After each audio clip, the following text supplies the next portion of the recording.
No doubt my favorite thing is just breathing the air and looking around and knowing that I'm exercising, doing good while doing well. I'm helping my body, I'm doing good for the environment, and also helping myself be more physically fit.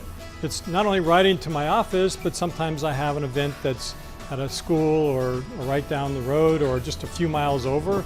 I get some good exercise. At the same time, I can show people that yes, you can ride your bike in the community and it's safe and it's friendly and fun.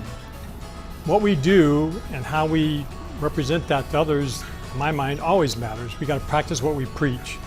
And that's what I try to always do, is I recognize that global warming is a real thing. I recognize that every one of us can do a little bit something more to reduce that impact. And for me to ride my bike on those days that I can is one more small contribution I can make.